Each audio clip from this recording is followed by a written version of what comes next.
Welcome back to my channel. Please subscribe.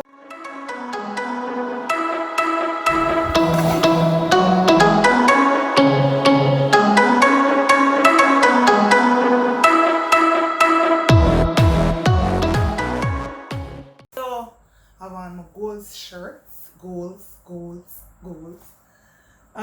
So cleaning shoes today.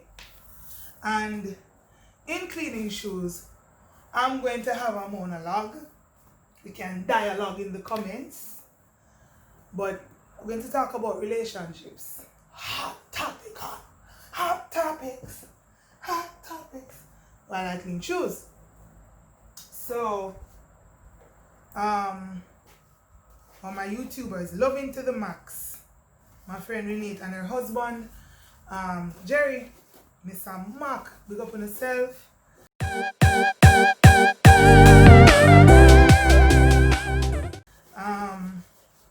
But today I watched a video that they did about their first 5 years of marriage. And can I tell you? The thing deep. Go on over to their channel, Loving to the Macks. That's Loving to the Macks, Macks, here on YouTube, and really take a look at their videos. They are not into the hype like myself. They are not the hype and over the top, faker baker kind of thing, but they are really deep and they're saved. They are truly saved. But they were talking about their first 5 years of marriage. They were talking about the first 5 years of their marriage. The first thing that they started out with was communication and finances and just how they felt handling matters to both, relating to both subjects.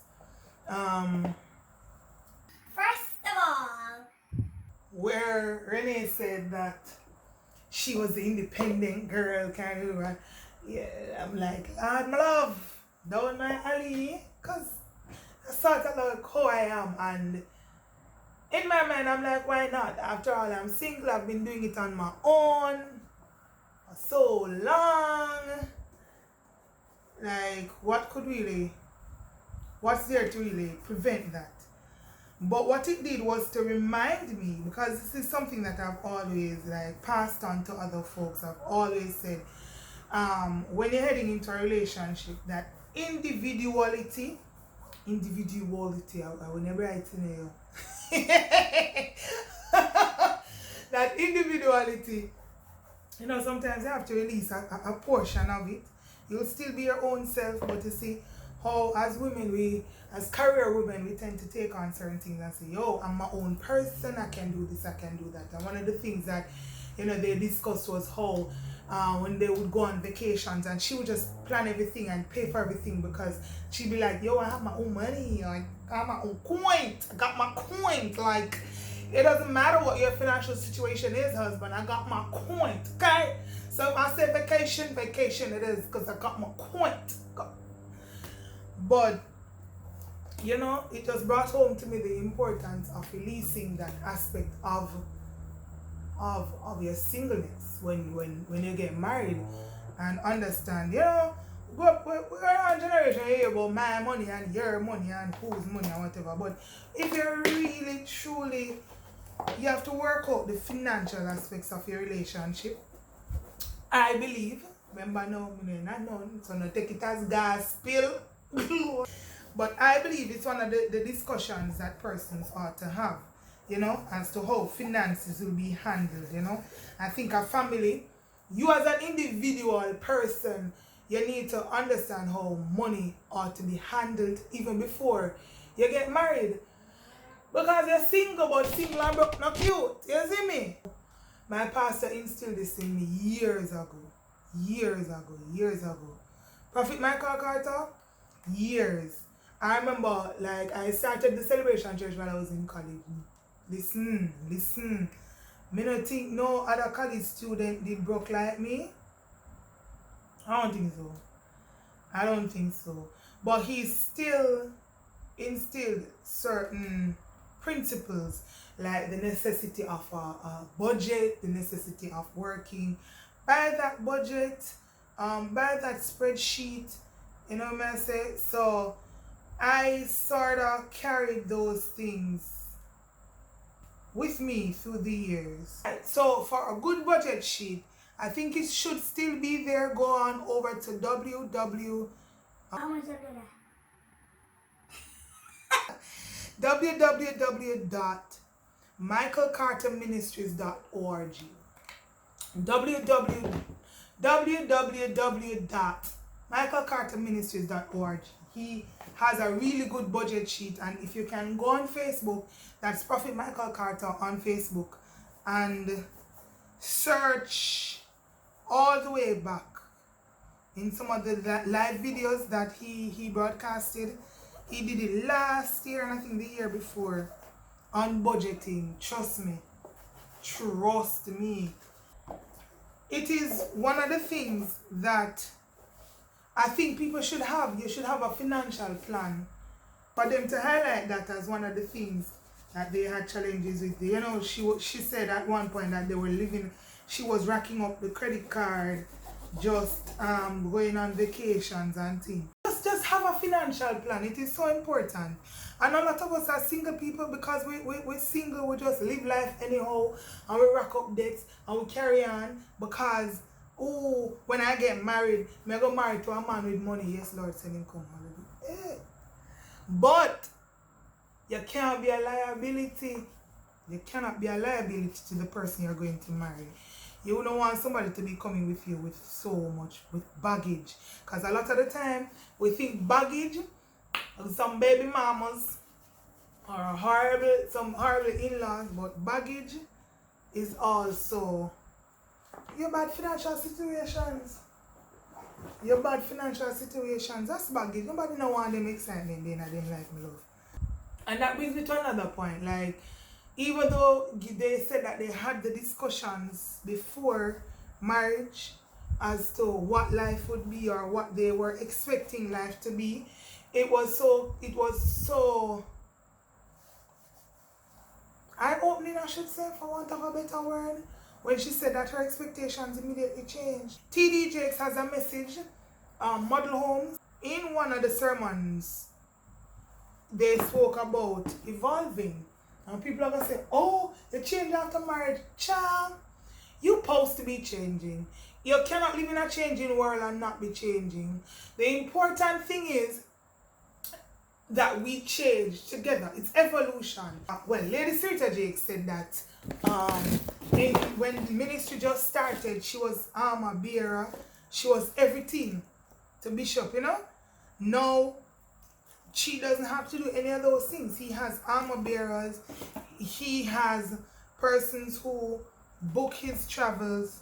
She said that in those early stages of marriage, she was doing all of that.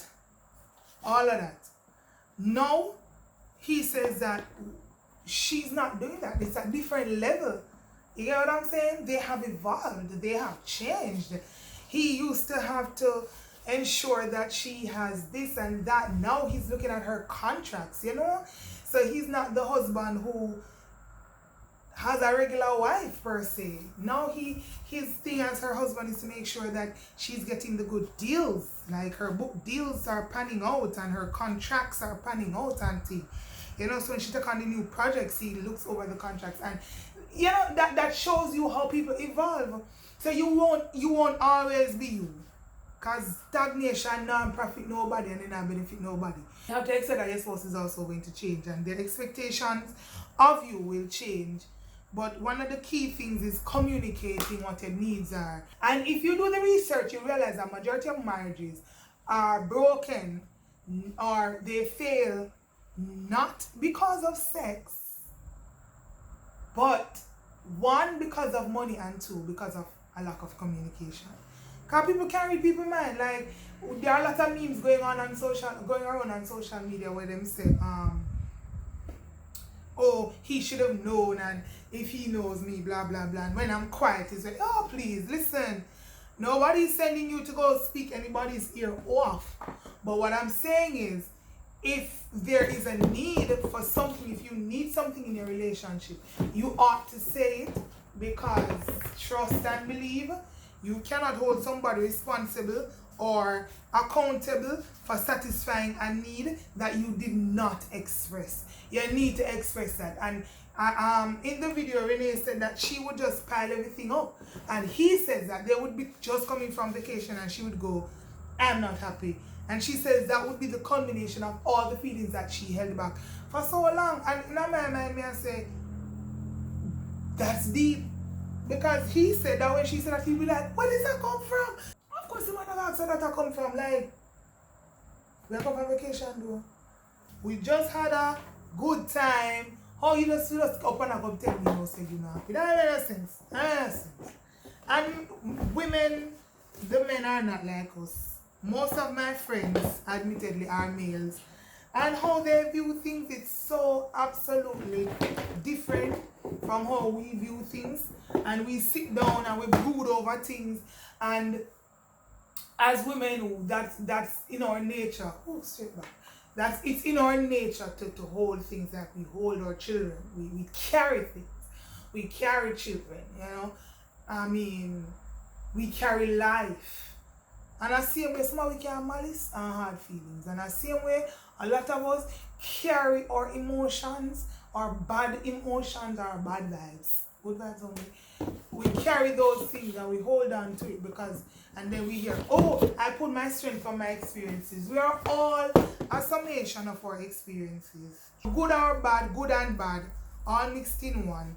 They all come together to inform who we are and how we approach things. The important thing is to express what you want when you want it in a respectable way. Alright? Most importantly, they spoke about the difference Christ made.